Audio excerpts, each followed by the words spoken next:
Night sits high over the Virginia range, the kind of thin, crackling dark you only find a mile above the sea. On the shoulder of Mount Davidson, lanterns smolder in wooden windows, and the wind, the locals named it the Washoe Zephyr, comes gnawing at the clapboards like a coyote at a bone. Listen long enough, and you can hear two heartbeats in this town: the thud of stamp mills down in the canyons, and the quicker human one. Hope sharpened to a point. Before the mills and the money, before the street names and the hung signs, this was homeland, Washoe country, with Northern Paiute neighbors to the north and east. They knew the mountains' moods long before wagons groaned over the passes. Then came the 49ers who didn't turn back when California's gold thinned. They spilled over the Sierra, chasing rumors into canyons where even the pines grew twisted from the wind. What they found glittering under the eastern slope of Mount Davidson would redraw maps and calendars alike. The Comstock Lode, the first great silver discovery in the United States. Word exploded in 1859, and the rush to stake claims turned a trickle of tents into a sprawl of canvas and plank. The blue-gray earth that clung like clay, cursed at first as a nuisance, would prove richer than the cursing men could guess.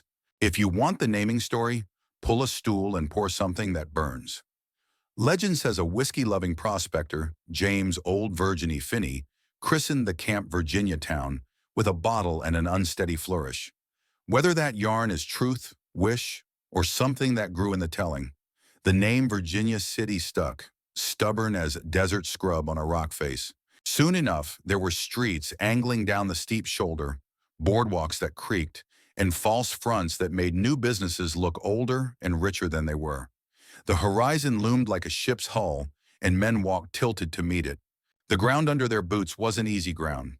The Comstock ore bodies ran deep and strange, embedded in rock that swelled and slumped like dough under a baker's hands. Miners called it heavy ground, and they learned quickly that a cave-in didn't care whether a man had a saint's medal in his pocket. But for every hazard, there was a bet on the other side of the scale. Pay dirt that made wages blush, assays that sent stock prices rattling from San Francisco up the telegraph wire and back. The mountain took its cut in heat and water and crushed timbers. The men took theirs in coin, whiskey, and, too often, promises. By daylight, ore carts squealed up from shafts named Ophir, Savage, and Gould & Curry. By night, the same wood that framed a shaft framed a doorway on C Street, where a miner could spend a month's pay before the moon had climbed a hand's breadth. But in these first breathless months, the town wore its Sunday best over Saturday bones. A church bell found a steeple, a schoolhouse put ink on knuckles, a mayor practiced looking official. The truth was that Virginia City woke up each morning older than it had been the night before. The wind did a kind of work too. The Washoe Zephyr blasted grit through every crack, polished glass without permission, and carried, in unsealed envelopes, the city's secular scripture: news, rumor, and stock tips. A man swore he'd heard that the Ophir vein widened. Another swore it pinched. One of them was right enough to make money. Both were right enough to buy another drink. In a town where fortunes move faster than wagons, the Zephyr was a courier you couldn't bribe. It didn't take long for the alchemy to begin. Silver hides in rock the way secrets hide in a gambler's smile. To pull it free, you needed more than a pick. Down along the Carson River, mills rose shoulder to shoulder, and inside, iron stamps pounded ore to flour. The Washoe process, that blend of crushed rock, salt, water, and mercury stirred in great iron pans, married precious metal to quicksilver so the treasure could be burned out and scraped up. It was chemistry by muscle, industry by fire. The method worked so well that it left a different inheritance in the river's bends, a record written in elemental ink. Today, historians and scientists read those layers and wince at what prosperity cost the water. The story of Virginia City has always been a ledger, credits in bold, debits in a quieter hand. Meanwhile, the town learned how to look like a city even as it was still becoming one. C Street grew teeth, blacksmiths, assay offices, mercantiles. A man could step from a shaft hoist to a barber chair to a card table in 10 minutes flat. The newcomers were not cut from one cloth. Irish and Cornish hard rock men brought songs and superstition along with skill. Merchants came with ledger books and a talent for risk. cooks with knives and recipes that made even a miner's coffee taste like a hot reprieve. A little to one side, a cluster of shingled roofs and paper lanterns announced a Chinese quarter that would, in time, become one of the largest of the inner Mountain West. Shops and laundries opened, apothecaries stacked drawers of herbs, and the smoke of unfamiliar kitchens rolled down alleys at supper time. The town spoke a dozen accents and 24 ambitions, most of them hungry. Fourthwordschool.org. Underneath all the bustle, the mountain pressed back. The deeper the shafts, the hotter the air, and water came up in surges that drowned candles and patience alike. The solutions would be as audacious as the problems. Great square-set timbering that turned caverns into honeycombs. And years later, a drainage tunnel driven from the valley like a second mouth in the mountain. But in these earliest days, before the engineers drew their perfect cubes and the surveyors lined up their sights, it felt as if the town had tricked geology into a short truce.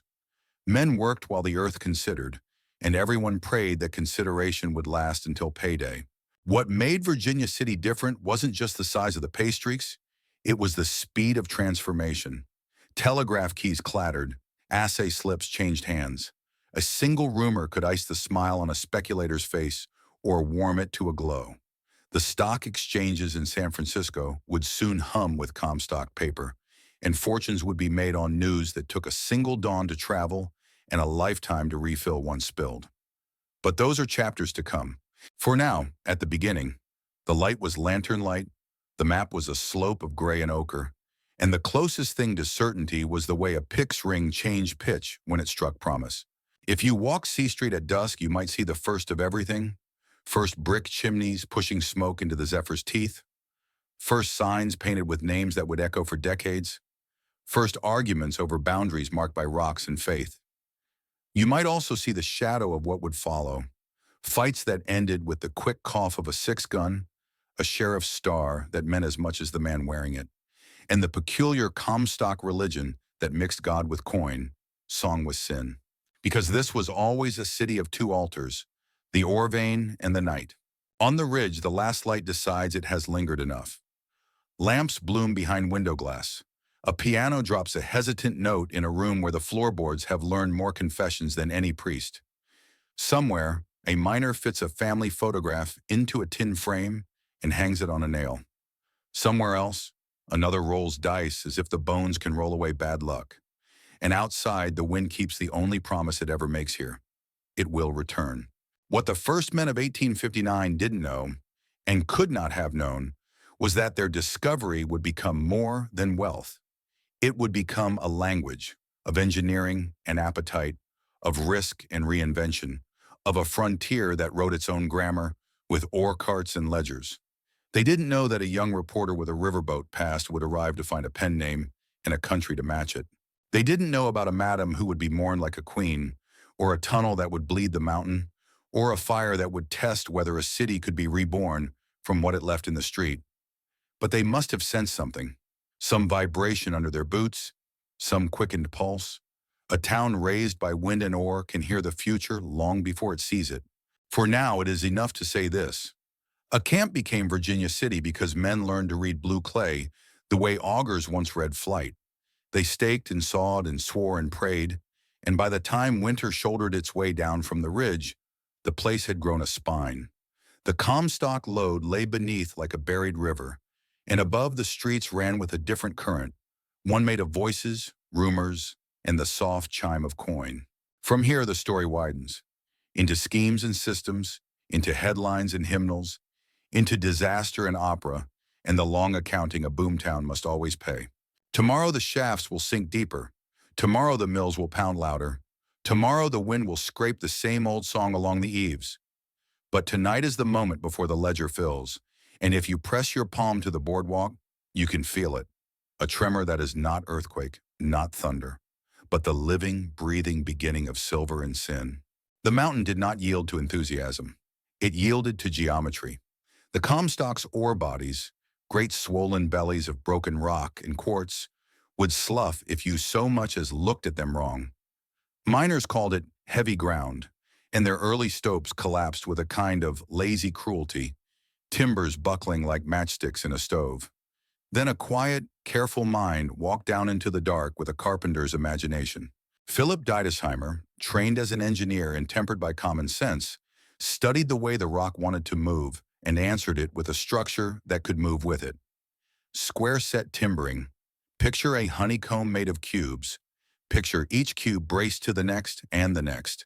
A three-dimensional grid that swallowed the void and made corridors where the mountain insisted on caves.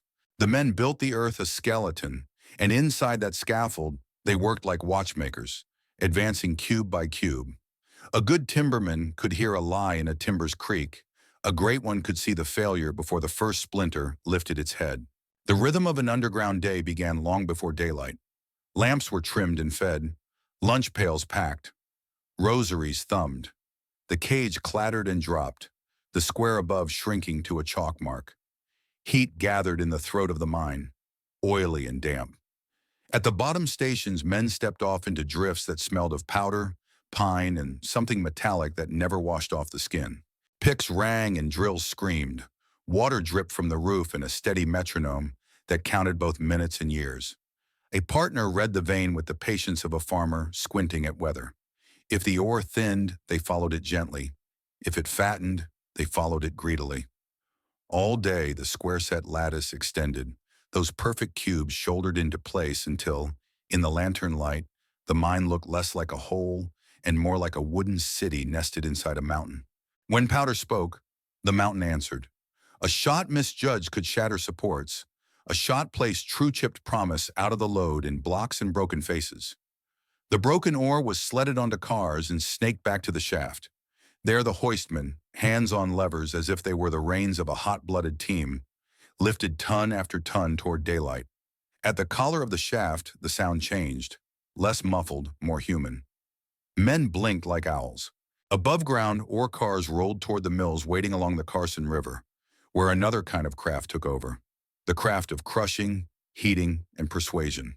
A stamp mill does not whisper, it hammers. 10, 20, 40 iron shoes rose and fell in relentless cadence, pounding ore to flour that hung in the air like a ghost of the mountain itself. In iron pans, the flour met water, salt, and mercury, and the mixture was stirred until the silver married the quicksilver. Heat drove off the mercury. The silver remained as a sullen sponge to be remelted and poured into bars that looked suspiciously like arguments for greed. Millmen kept their own counsel. They knew the temperature by the smell, the thickness by the way a paddle dragged, the success by the sheen that clung to the sides of the pan. Outside, the river kept course around the new industry, patient as ever, and on a windy day, the Washoe Zephyr could whip the steam flat and fling it across a meadow like torn bandage. The mountain's appetite for wood was biblical. Every cube in the square-set lattice wanted lengths of straight, tough timber. Every shaft wanted guides and lagging. Every surface demanded framing, fluming, cribbing, and 1,000 more mundane needs that swallowed forests whole. Ox teams groaned under loads. Saws sang all day. Flumes carried milled lumber down from high country in cold, rushing water. Wood was the second currency of the Comstock, and men who understood grain and tension were as prized as those who could read an assay. Above ground, the wind wrote headlines in grit, and men put the news in ink. On C Street, the territorial enterprise rattled like a second stamp mill, turning rumor and report into the republic of words that held the place together. Into this noisy sanctum walked a lanky Missourian with coal for humor and river water in his gait. Samuel Clemens took a desk, then a byline, and soon enough a pen name that fit him like a gambler's vest. Mark Twain. He learned Virginia City the way a coyote learns the alleys, by nosing into everything and laughing when it bites. His columns cut and caressed, mocking the pretensions of stock sharpers and elevating the follies of everyday men, until folly itself looked like a kind of frontier grace. He found that the Comstock had a taste for exaggeration only because truth here was already an exaggeration. A little nudge, and it toppled into legend. Years later, when he wrote Roughing It, the sentences still smelled of pine pitch and bad coffee, the exact fragrance of the newsroom stove in winter. Ink wasn't the only force that yanked Virginia City into the wider world. Iron did it too, spiked and jointed. The Virginia and Truckee Railroad bit into grades that would make a mule curse, stitched trestles across gullies, and descended toward markets with the single-minded practicality of a cash ledger. Locomotives wheezed into town with freight, boilers, nails, clothing, barrels of flour, and left heavy with ore, chemicals, machinery in need of repair, and the pride of a place that suddenly found distance negotiable. The engine whistle had a different grammar than the telegraph's chatter, but the message was the same. This was no longer a camp at the mercy of wagon ruts and weather. The rails made schedules out of geography. The wealth that once had to be coaxed over passes on the backs of animals now flew along steel with a punctuality that felt like witchcraft. Yet even with the rails humming, the wind would not change its mind. The Washoe Zephyr arrived most afternoons like an uninvited supervisor, throwing its weight around. It tore hats from heads, drove dust needles into the corners of eyes, and made ash out of certain kinds of respectability. Sober men swore at it. Drunks blessed it for the cool. Mothers scolded children for hanging handkerchiefs near the window. An editor might set a page of type and look up just in time to see his morning's labor lift itself and sail dreamily across the room. If the Comstock gave the town its wealth, the Zephyr gave it its posture, slightly stooped, squinting, stubborn. Underground, the shift changed and changed again. Night crews went down with their own jokes, their own saints, their own ways of measuring the unmeasurable. A foreman could track a crew's mood without turning his head, by the tempo of their drills, the number of breaks taken, the kinds of songs that sifted up the drift. The Cornish men favored ballads with long, mournful lines. The Irish turned their grief to laughter and back again in a single verse. Americans from elsewhere, green to the work, learned quickly that respect here wasn't about birthplace but about nerve, about showing up again after a fall of rock or a near miss with powder, about owning your mistakes and not repeating them in the same week. Square set by square set, the mines reached for ore bodies that seemed to breathe, swelling where a man least expected and pinching where he'd sworn they would widen. The timber grid allowed a kind of slow dance with gravity. When the roof worked, meaning it creaked and settled and muttered, you could feel it in your teeth. The best crews moved with the sound, easing pressure here, adding a post there, reading the small language that wood speaks under stress. Men who couldn't hear that language tended to be short-timers or names in paragraphs that made other men go quiet. The payoff lay not in a single nugget held to the sun, but in the arithmetic of tons. Ore by the carload, by the train, by the quarter, hauled, crushed, amalgamated, burned, poured. On paydays, the arithmetic reappeared as coin across a bar, as credit at a mercantile, as a brooch in a window that a woman considered with equal suspicion and desire. The town's economy was not an abstract machine, but a chorus of hands. And in that chorus, the enterprise whistled its own tune. Gaudy headlines, sly humor, a nudge at the pieties of bosses and unions both, while the railroad, punctual and implacable, ticked out a beat the whole slope could feel. All the while, the mountain remembered its prerogatives. Water seeped and boiled. Heat turned the air mean. The depth made fools of clocks. Solutions were imagined at kitchen tables and drawn at drafting boards. More ventilation, better hoists, safer ladders, clearer escape routes. The most daring idea would, in time, come in from the east like a rumor. A drainage and ventilation tunnel driven from the valley, a second door in a house that kept smoking even when the windows were open. But that is a chapter for later. Here at the zenith of invention underground and ambition above, Virginia City had made a bargain with its geology. We will build you a skeleton. You will let us pass. In the evenings, when the mill's pounding faded to a tired heartbeat and the locomotives were tucked away like iron horses in barns, a newcomer might stand on the boardwalk and wonder how so much had happened so quickly. The answer stood all around. The cubes in the dark, the presses in the newsroom, the rails stitched to the canyon, the wind sewing the whole scene together with invisible thread. It was a civilization built at speed, and speed is its own kind of faith. Tomorrow the square set would push further. Tomorrow the paper would print a joke barbed enough to make a banker touch his neckcloth. Tomorrow the whistle would sound, and the town would move on schedule toward its next fortune and its next reckoning. For now, lanterns bobbed on C Street like low stars, and somewhere, a reporter with a new name tipped back his chair and decided the West had finally found a voice salty enough to tell on itself. By sundown, the slope took flame. Lamps kindled along C Street like a fuse running downhill, and the boardwalks learned their evening rhythm. Boots, laughter, the fretwork clink of glass. A miner with powder still in his hair could step out of the hoist house and into a room where the piano was always a half-step sharp and the barkeep's wit a half-step quicker. Here the town showed its other face. The day dealt in ore, the night dealt in appetite. Saloons, dance halls, gambling dens, upstairs cribs, and backroom games. Vice wasn't a sideline. It was a payroll of its own. A dozen doorways promised the same thing in different lights. Forgetfulness. And yet you could argue that the night economy did more than numb the nerves it frayed. It paid rents, kept bakers and butchers busy, and fattened the taxman's purse. That is the Comstock's paradox. Sin underwriting civics. If you followed the lamps far enough, you came to names that sounded like boasts. The bucket of blood wore its legend on the lintel, one of many houses where a payday could vanish like spilled quicksilver. The first building on that spot perished in the Great Fire to come. The saloon you'd know rose in 1876, and time has since glued myth to its timbers, so snugly it's hard to find the seam. Even the ground beneath tells a deeper tale. Archaeologists later traced, under the modern floors, the footprint of the Boston Saloon, a black-owned house that served crystal glass and fine cuts when most men reckoned a tin cup sufficient. Virginia City's nights were never simple. They were layered like the Lode itself. A town this crowded invents its own saints and sinners. The minor saint, for a time, wore silk and rouge. Julia Bulette was a courtesan by trade and a benefactor by inclination, a woman whose name could hush a bar and start a parade. She took up the city's volunteer firemen as her favorites, raised funds, lent splendor, warmed cold nights. And then, in January 1867, someone broke the door to her small house and throttled the breath from her. The murder stopped C Street mid-sentence.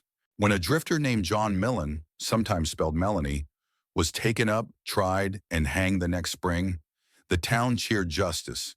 Still, even Mark Twain admitted the spectacle had a terrible fascination, and in later years, a hush of doubt crept into the story like fog under a sill.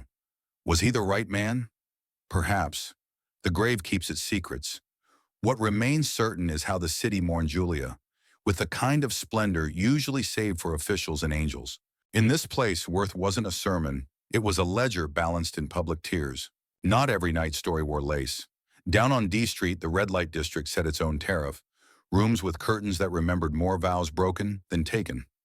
On the higher streets, A and B, the bonanza rich built their view houses with verandas broad enough to stage an opera of envy. C Street in between was the city's throat, business by day, indulgence by night. And below, the city continued down into stove-warm kitchens, family cabins, and farther still, a world of paper lanterns and herbal scents, where English was one language among many. By the 1870s, Virginia City held one of the largest Chinese communities in the Intermountain West. Hundreds by census count, perhaps more than 1,000 across Story County as fortunes rose and fell. They ran laundries and noodle shops, apothecaries and stores. Some worked in the mills and on the railroad. Many lived east of the main streets in a neighborhood the newspapers called Chinatown, a district of 1- and 2-story wood buildings over several blocks. The town owed them more than it gave. Prejudice blew here with the Washoe Zephyr, sometimes a gust, sometimes a gale, but the shops opened each morning all the same, steaming bowls set on counters, careful doctors counting roots into folded paper, careful accountants counting coin. If C Street was the throat, then the territorial enterprise was the tongue that named and needled. The paper delighted in skewering stock sharpers and sanctifying scapegraces. Its rooms were warm with ink and sarcasm, and on some nights, when the windows rattled with wind and laughter from the alley, you could hear the young reporter with a new name, Mark Twain, trying a sentence on for size like a gambler fingering the nap of a new vest. He taught the town to hear itself the way a fiddle teaches a porch to breathe, a little faster, a little louder, until even the lamplight seemed to grin. The Chinese weren't the only transplanted nation under that grin. Irish and Cornish miners, masters of hard rock, braided their customs into the slopes every day. St. Patrick's banners in March, hymns and ballads sunk deep into the salt of their speech. The Cornish men sang down in the drifts, long, mournful lines that fit the pace of a hand drill. The Irish answered with a joke that cut grief to the quick and back again. And as danger proved less a rumor than a routine, the men did what men do when the ground and the bosses both press too hard. They organized. In the spring of 1863, Comstock miners set about forming an association. By 1864, the Story County Miners League stood as the first sustained attempt at a Western miners' union. Demands were as basic as bread, a minimum wage underground, a closed shop to keep scabs from undercutting. Some say the right to climb away from the worst of the heat without losing your day's pay. The owners frowned, the governor fretted, and troops from Fort Churchill hovered close enough to cool a few hot heads. The league bent, then broke. But the idea did not. In December 1866, the Gold Hill Miners Union formed and endured, and on holidays in the decades to come, you could see Union banners marching past the hotels, beehive emblems glinting in the sun, a reminder that in Virginia City, even solidarity had to learn to walk uphill. Law here wore two faces. One had a badge, the other had a number. When the court stalled or an arsonist worked by moonlight, respectable citizens sometimes stitched themselves into masks and called a meeting of the 601.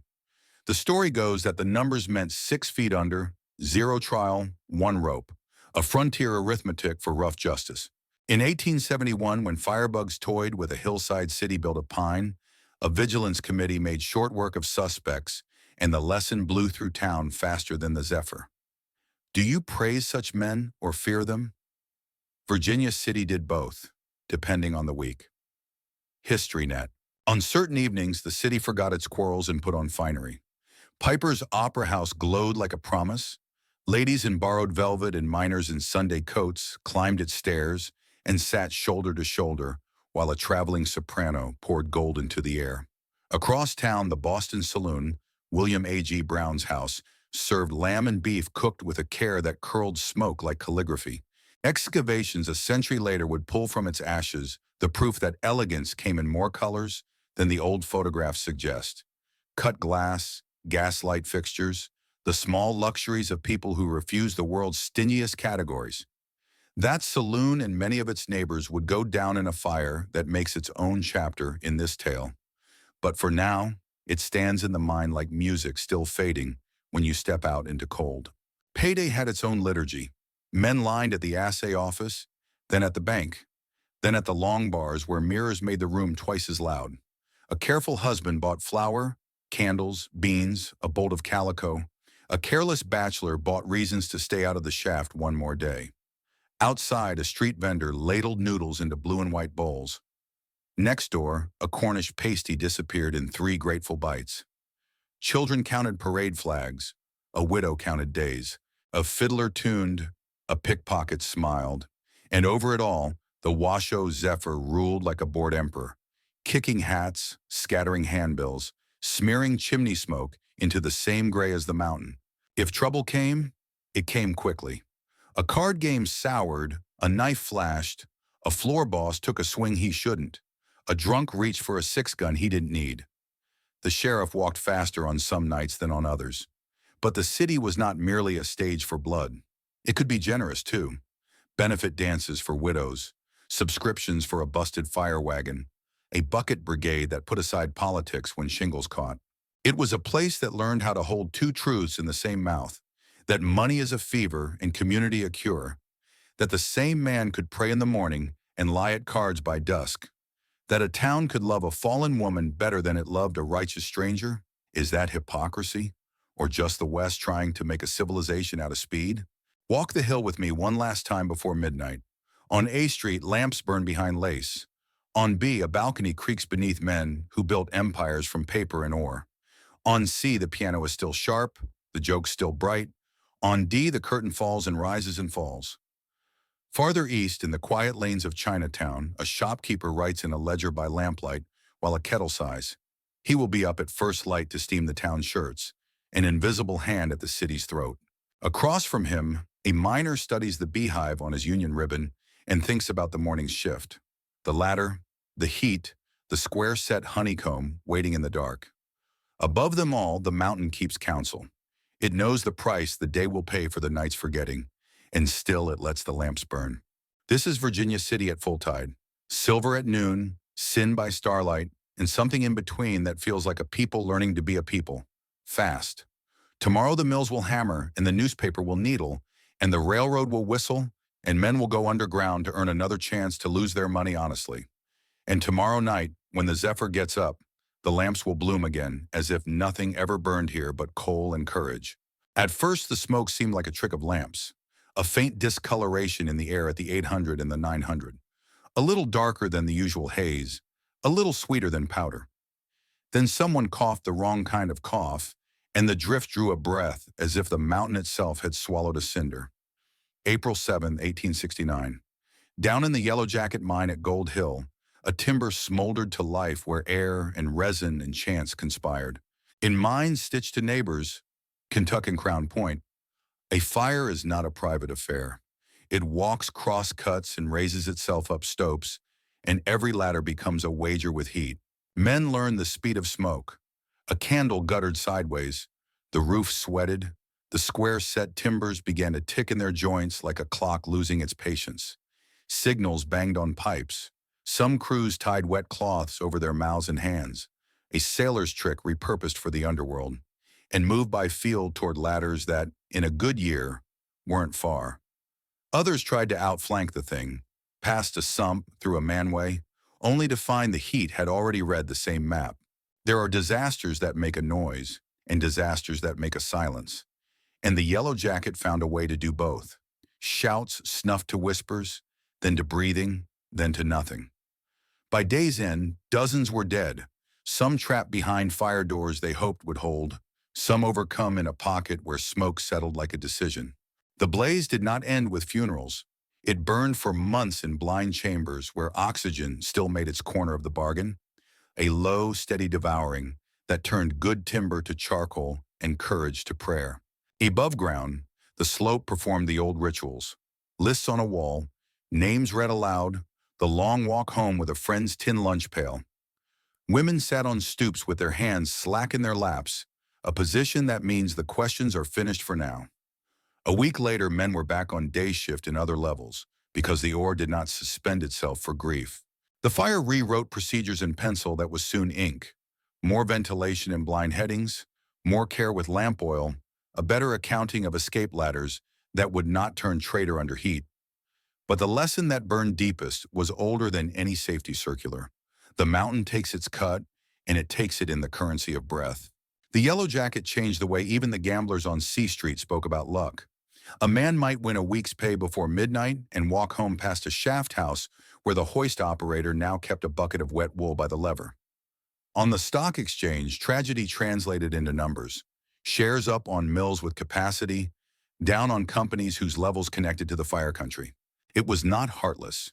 It was the grammar of a town that had learned to read futures in ledgers because ledgers printed faster than eulogies. The market did not create the risk, it priced it. In San Francisco, where Comstock fortunes went to double or die, the Bank of California watched the flutter and made a science of it. William C. Ralston, a man with ocean spray in his imagination and marble in his offices, understood that mines had two mouths, the shaft and the ticker. His lieutenant on the Hill, William Sharon, kept a suite at the International Hotel and a hand in everything that moved. Ore contracts, mill schedules, credit advanced against tomorrow's assay. When owners missed payments, the bank called notes with a politeness that emptied entire properties. Men in Virginia City called them the bank crowd, half grumble, half acknowledgement that someone had found a way to mine the lode without lifting a pick. The telegraph braided the two cities into one nervous system. A rumor at noon on Sansom Street could raise or ruin a man's dinner plans on C Street by sunset. In that wire hum lay the Comstock's most modern truth. Information has a grade and a vein structure, and some men are better at finding it than others. If the Yellow Jacket was the sound of danger amplified, then 1873 was the sound of a safe opening. Under the claims of consolidated Virginia and California, at depths where the air came up hot and objections came up hotter, drills bit into ore that did not merely assay rich, it roared rich. A body of metal so broad and so generous that the lode itself seemed to brag. They called it the Big Bonanza, and the men who owned the paper on it John W. Mackay, James G. Fair, James C. Flood, and William S. O'Brien became the Bonanza Kings. Here was money that justified stories, dividends like rainfall, salaries that made a foreman's daughter practice the piano with new purpose, a stock run that sent even cool-headed clerks to the curb outside the telegraph office, hoping for numbers that would rearrange their lives. The bank crowd, which had taken so many prizes so quietly, found itself outflanked by an ore body that answered to no mortgage. The bonanza came with its own weather.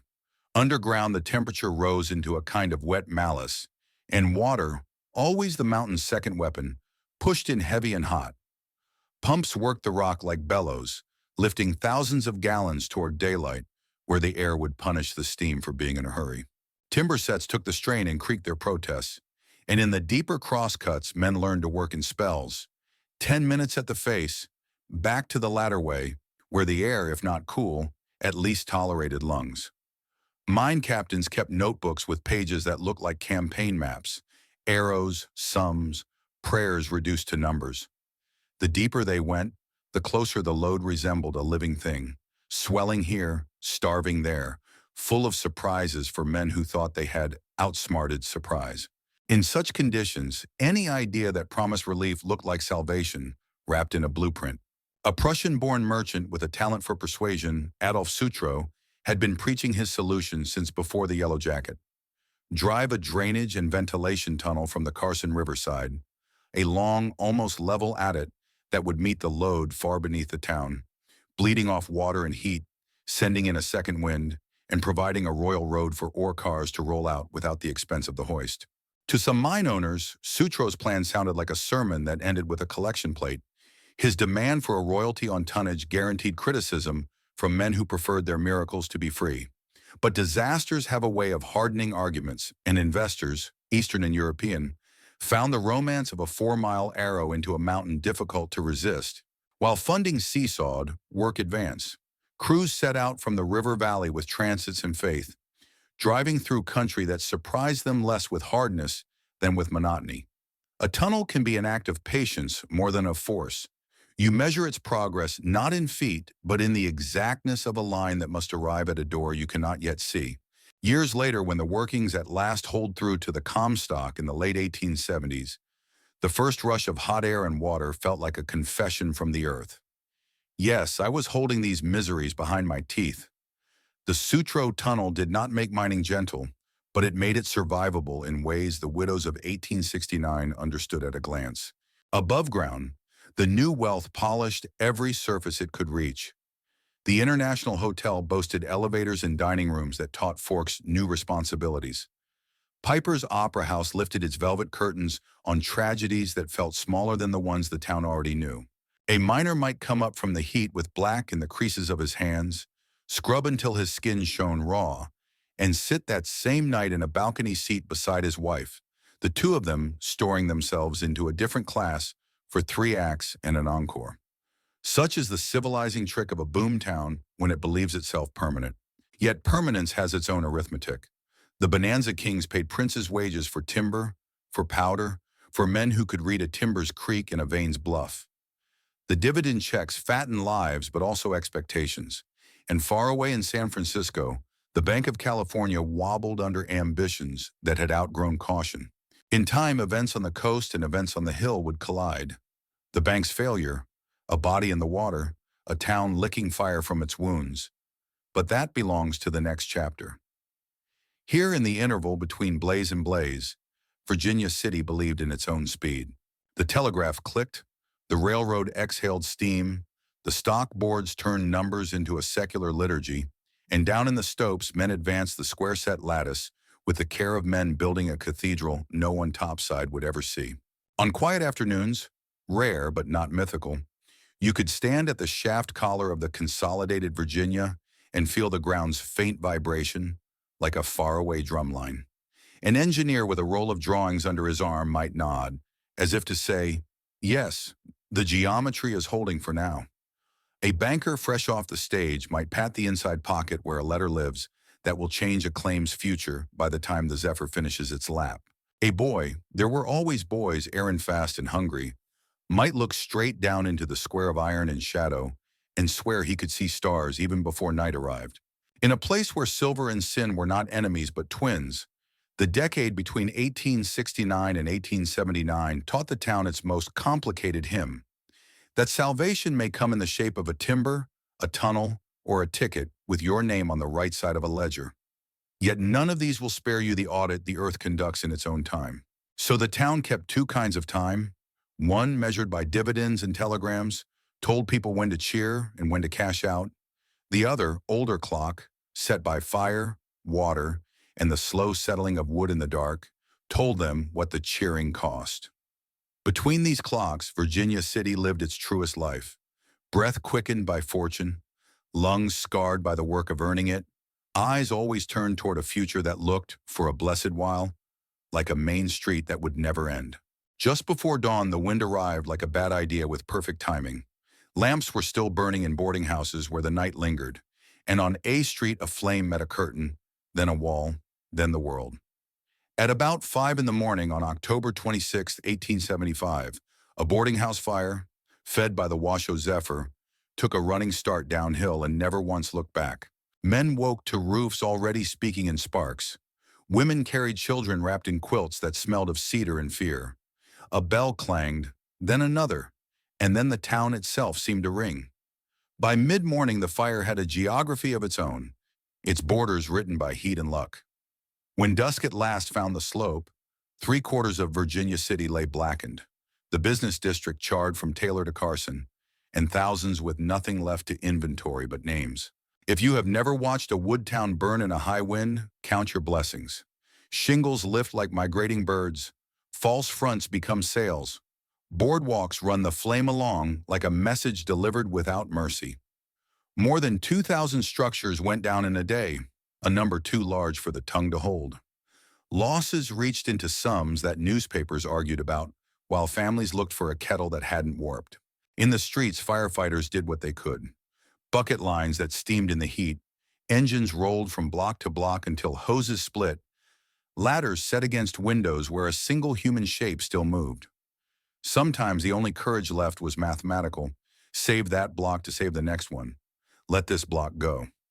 When the last sparks collapsed into ash, the Zephyr that had roared all day turned gentle, as if embarrassed by what it had done. The next morning, smoke lay in the troughs of the hills like a tired animal. People walked with the dazed care of survivors, kicking through nails still warm enough to burn a soul. On C Street, recognizable corners remained, an iron safe grinning from the bones of a store, a piano burned to its harp. But the middle distance was all one color. And there, in the crater where the city had been theatrical, the theater of Virginia City reintroduced itself in the only way it knew how: bravado. Carpenters were at work within days, sawing and cursing and taking exacting measurements amid cinders. The volunteer companies that had fought the blaze went from eulogies to blueprints.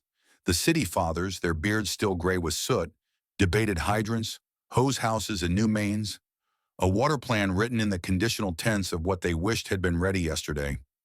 Rebuilding became a civic sacrament, hammer blows as a litany. Even pride has landmarks. The International Hotel, which had stood like a swaggering uncle on the corner, went down with the rest in the Great Burn. Then the town answered with a structure that seemed to insist the future still ran uphill. 6 stories, 160 rooms, an elevator, the first anyone in Nevada could ride just to prove a point. The hotel rose quickly. Construction in 1876, opening March 31st, 1877. A palace in brick and iron, its dining room a rehearsal space for optimism. Guests boasted they could look down on the rest of Nevada from its balconies, and perhaps for a season they were right. Across town, Piper's Opera House put its own defiance in velvet. The first hall, 1863 vintage, had been one more victim of the flames. John Piper scrambled, promoted shows in borrowed rooms, passed hats and promissory notes, and in 1878 opened a new opera house that proved the appetite for culture could be as stubborn as the appetite for ore. When that building burned in 1883, he did what Comstock men had been trained by fate to do. He built again, this time in 1885, the house that still stands, a triple life monument to a town that kept refusing its own obituaries. Reconstruction, though, was not the same as revival. The bonanza money that had thundered through ledgers in 1873 had begun to learn patience it did not enjoy. Timber, powder, pumps, wages. The costs of holding the mountain at bay rose like a tide. Underground, the great body of ore grew tricky, pinching in spots where men had sworn it would widen, swelling where the timber had already been budgeted sparingly. Above ground, the city glittered with new facades, but behind many of them, the arithmetic grew tight-lipped. A merchant who had carried a family through the winter on credit now interviewed his own good heart in the mirror. A millman answered the whistle with the thought, unwelcome, unshakable, that throughput is not destiny. Farther west, another reckoning arrived that same season with the cruelty of coincidence. In San Francisco, the Bank of California, the quiet spine behind so many Comstock enterprises, stumbled. William C. Ralston, the city's great improviser, saw the bank shuttered and was asked to resign. Hours later, on August 27, 1875, he was found drowned in the bay after his customary swim. Did shock and exhaustion take him? Was it despair? History hesitates where rumor rushes in. What remains is the shape of the void he left. His partner, William Sharon, gathered assets. Creditors tallied a new column of loss. On the hill, the wires carried the news like weather. Men on C Street read it and looked up at the still smoking city and understood that they were now rebuilding into a headwind. And yet the human habit of insisting on tomorrow persisted. By winter, shops reopened with stock salvaged from basements that had boiled and then gone cold. New hose houses stood like sentries on corners, where men remembered watching flames leap the street in a single bound. Churches hauled bells into belfries whose char was still visible if you knew where to look. Families moved back into rooms that smelled of wet plaster and fresh paint. And the first night, a soprano's high note rang inside the reconstituted pipers. People wept not for the aria, but for the fact of it, that beauty could still lift the roof without raising smoke. But a frontier city is a living organism with many mouths to feed, and the Comstock's metabolism had shifted. The quick fortunes of the early 1870s gave way to a slower heartbeat, and restless men read that pulse as a message to move. Some shouldered tools and boarded stages bound for Body, where a late-breaking boom lit the hills east of the Sierra and tavern keepers chalked, "Goodbye, God, I'm going to Body," with equal parts dread and delight. Others went for Butte, where copper promised a different future, or south to Tombstone, or simply down the line to any camp where the ground had a rumor. Virginia City did not empty. It matured, but it learned the sound of departure well enough to hum along. The paradox of the Great Fire is that it proved both the fragility and the stubbornness of the place. The same wind that could sand a man's teeth in summer had, in October, made a single mistake permanent across 75% of the map. And the same population that could gamble a month's pay between supper and midnight rebuilt a mile of storefronts before the snows were through. You can call that foolishness or faith. Here on the Comstock, it was a civic duty with nails. On certain evenings in the late 1870s, a visitor might stand where C Street kinks along the slope and read both stories in one glance. To the west, the New International glowed with gaslight, waiters in white, an elevator that lifted people into the future by rope and wheel. To the east, the outlines of Chinatown reassembled in sturdy rows, where merchants had swept ash from thresholds and hung lanterns anyway, keeping their books with the calm of men who expect tomorrow to arrive whether money does or not.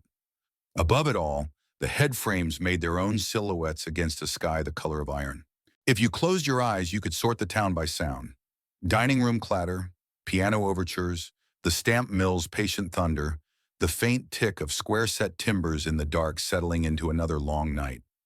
The city had been remade, brighter at the edges, older at the core, and because the frontier never plays a single chord when a full chord will do, the season closed with contradictions tidy enough to make a preacher sweat.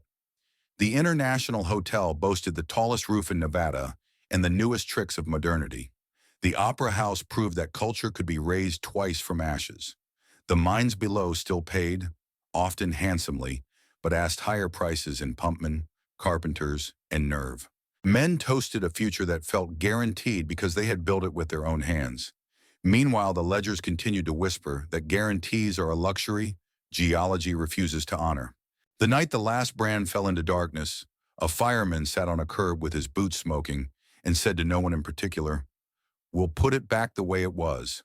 He was wrong, of course. The Comstock never put anything back the way it was. It put it forward, different, glossier, costlier, more certain of its charms and less certain of its vein. In that difference lay the next chapter, a town learning to live not only with silver and sin, but with memory, the most combustible substance the West ever mined. By the early 1880s, the town breathed differently.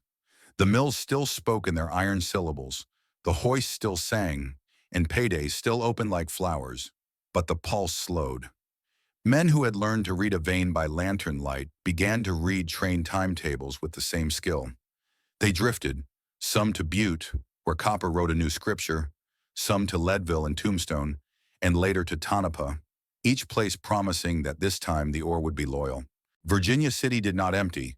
It learned to keep the names of those who left as carefully as it kept the names of those who stayed. A boomtown that survives its own crescendo must find a second melody. Here it found memory. Memory had sturdy props. The square-set timbers settled like old men in pews, still holding the mountain to its agreement. The Sutro Tunnel kept its mouth at the valley, breathing a long, patient draft that continued to argue for reason over brute force. Piper's Opera House, rebuilt more than once, opened its doors to voices that could still lift a rough crowd into something like reverence.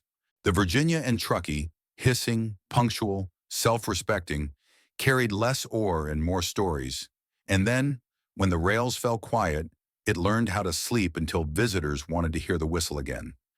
You could stand on C Street before sunset and watch the slope decide how to grow old with dignity. Not a museum under glass, but a living place that understood the price of its youth and the grace of its survival. Time confirmed what the miners and millmen already knew in their bones. The Comstock's legacy would spread outward, like smoke, like wealth, like language. Mark Twain left with a pen name and returned on paper for the rest of his life, proof that a newspaper man could steal fire and turn it into sentences that keep warming the hands of strangers. The Bonanza Kings, Mackay, Fair, Flood, O'Brien, wrote their names into banks and boulevards and the private calendars of a nation, learning how to list the rich alongside governors and generals. San Francisco learned to stack Comstock dollars into palaces. Carson City learned to shape that money into coin with the austere beauty only a mint can manage. The West learned a deeper lesson, that speculation is a kind of frontier in itself, and that a telegraph key can be as dangerous as a stick of powder if the message it sends is wrong. There were other legacies, quieter, harder to embroider. Along the Carson River, the Bends remember the Washoe process in layers of silt, the color of unkept promises. The silver came dear, the water paid too. In boarding houses and cabins, lungs carried the dust and heat of the deep levels longer than the wages ever lasted. Widows taught children to read by the very newsprint that had once joked at their husband's expense. None of this cancels the greatness of what the Comstock achieved. It completes it. A boomtown is only honest when its ledgers are written on both sides of the page. The Washoe and Northern Paiute peoples, whose homelands bracketed the Lode long before claims staked a different grammar on the hills, endured the same way they always had, by staying, adapting, remembering. While the surface changed and men hammered destiny into the slope, the older names for wind and water kept their meanings. If you stood quiet at the edge of town and listened, you could hear it. Two histories running side by side, the newer one crowded with dates and stock tickers, the older one knowing that a place is not a fact to be possessed, but a relationship carried forward. For a while, Virginia City wore the century's new clothing. Electric light where gas once glowed, brick where timber had failed in flame, parlors and schools where tents had made a poor first attempt at permanency. Then the arithmetic thinned again. The International Hotel, that proud six-story sermon on the subject of progress, would meet its own fire in a later age and vanish like a boast exhaled in winter. The headframes came down one by one, as if doffing their hats to an audience that had drifted away. The quiet that replaced the stamp mills was not defeat, it was an invitation. What remains when the ore is gone? The answer would prove more valuable than any bar poured at a mill. A story to be told, preserved, amended, argued over, and kept. In the 20th century, people found their way back up the grade not to risk their lungs, but to load their imaginations. Historic boards posted plaques where lives had unfolded at full gallop. Pipers put on plays again, knowing that brick holds memories even better than sound. The V&T began to run as heritage rather than necessity, pulling families and historians and the sort of children who can still hear a whistle as a promise rather than an artifact. Saloons reopened, some wearing old names, some honest about their newness. And if a barkeep told a story with the varnish laid on thick, well, that was a local tradition too. On festival days, the streets swelled with the press of bodies and curiosity. On ordinary days, you could walk the boardwalks and hear nothing but your own boots in the wind, and that silence felt like the truth finally taking a turn to speak. There is a reason the phrase boom and bust will never leave the language. It is not merely about economics, it is about the human appetite for chance, the way we lean forward when the future appears close enough to touch, and the way we learn to stand straighter when it steps back. Virginia City taught that appetite both its best manners and its worst habits. It insisted that engineering could bargain with geology, that unions could bargain with ownership, that immigrants could bargain with prejudice by making themselves indispensable, that law and vigilance would always contend on frontier streets until people decided which was strong enough to keep. It taught, most of all, that the ledger is a sacred document not because it worships money, but because it records what money cannot replace: time, breath, loyalty, the tender arithmetic of households where a wage is measured not only in coin, but in conversations spared by a safe return. Walk the hill at evening, and you can still find the city's original geometry. The streets lean west, as if they, too, wish to watch the sun fall into the desert. The false fronts, stubborn, straight-backed, make a theater out of commerce. A door opens, and with it a smell walks out.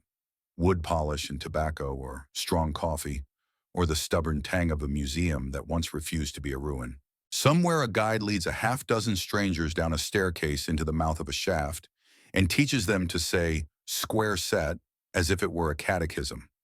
Somewhere a singer stands on Piper's stage and discovers, as thousands did before her, that a room built by miners can turn applause into weather. Somewhere on the V&T, a child counts trestles, and every number is a step into a past that has volunteered to stay present. The mountain keeps its counsel. The timbers keep their creak. The wind keeps its habit of arriving uninvited and leaving unrepentant. And the town keeps its promise to balance silver with sin, glory with cost, legend with the disciplined humility of fact. If you press your palm to a railing on C Street, you may feel the vibration of a story that is not finished. Not because there is more ore to haul, though the earth is never entirely done with surprises, but because there is more to understand. The Comstock did not merely change the bank accounts of men and cities. It changed the temperament of a nation, just learning how to be modern without forgetting the courage that had brought it this far. So we end where we began, under the Washoe Zephyr, with the slope rising like a ship's hull and the lanterns taking their careful places. The echo you hear is not only the rattle of old ore cars or the laughter behind a saloon door, now serving visitors from a different century. It is the sound of a frontier deciding again and again to be a people rather than a camp. It is the sermon of a town that refused to die in either its prosperity or its ashes. And it is a question we are still obligated to answer. When fortune stands close enough to touch, what do we give in exchange, and what do we vow to remember? Tell us, riders, what astonishes you most about Virginia City's long ledger? The engineering that caged a mountain, the communities that stitched a culture uphill, or the way the myth still holds the light just so? Lay your verdict down below, then saddle up for the next trail we'll ride.